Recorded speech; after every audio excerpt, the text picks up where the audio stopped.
Hi po, ako nga po pala si Patrick Drew S. Chavez. Ako si Jonah A. Junila.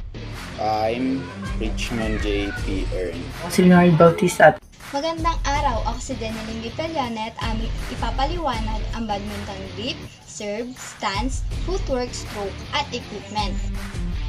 Ang grip ay paraan ng paghawak ng raketa upang makapunto sa isang laban.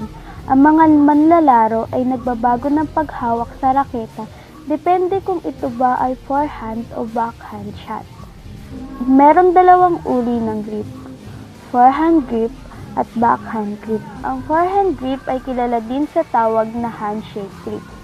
Ang forehand grip ay pangunahing ginagamit para sa forehand overhead shot. Ang forehand grip ay madaling matutunan at ito rin ang ginagawang reference point para matutunan pang ibang grip. Ang backhand grip ay ginagamit para makashot sa likurang bahagi ng iyong katawan. Pareho ang pagkakahawak ng raketa sa forehand grip kaso C-shape niya may space sa gitna.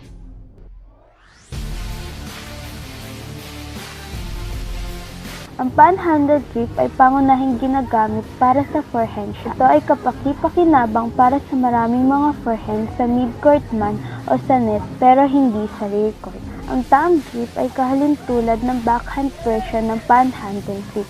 Pangunahing ginagamit ito para sa backhand na kung saan ang shuttle ay nasa harapan mo. Kapaki-pakinabang para sa mga backhand sa mid-court man o sa net, pero hindi sa rear court. Pangunahing ginagamit ito sa pagitan ng pag-shot dahil sa nakakatulong ito para mabilis na magbago ang pagkakahawak sa iba pang grip. Maaari din itong magamit para sa certain shot. Pangunahing ginagamit ito para sa backhand sa rear court tulad ng clear or drop shot. serve. The serve is way the shuttle is put into play. Typically, the serves in badminton are different for singles and double plays. It can be used a defensive hit to make sure your opponent cannot smash the shuttle at you use it to keep your opponent on the move.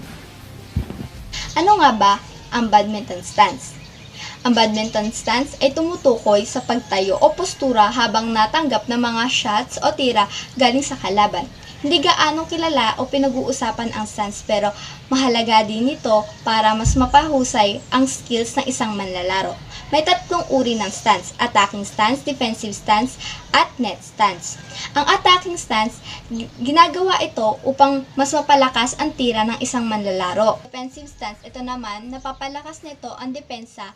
At ang net stance, ginagamit naman ito upang salo ang telka na malapit sa net.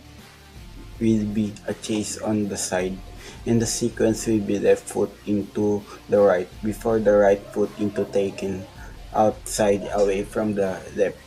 The final step with the racket leg should allow you with your extended arm and racket to reach the shuttle. Keep your upper body still and try not to drop the head.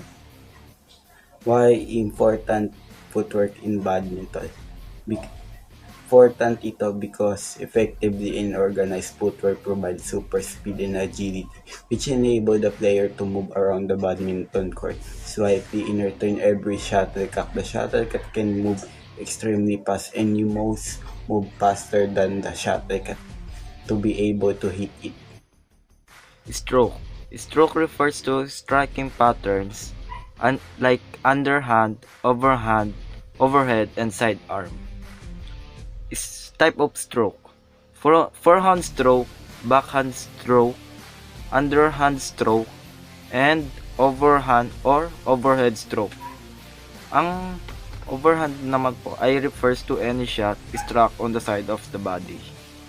Ang backhand stroke naman po refers to any shot struck on the side away from the racket.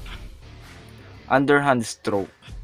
Underhand stroke is used when approaching shuttle is low and front of the player. Overhand or overhead stroke, used to return with high trajectory coming from the opponent's court when shuttle is behind you. 3 basic equipment in badminton. badminton racket, shuttlecock, and badminton shoes. Badminton racket. These rackets are used for hitting a ball or shuttlecock. Shuttlecock. It's a sport equipment which is used for playing badminton game. Shuttlecock consists of a head and tail. Siya yung nagiging bola ng badminton racket.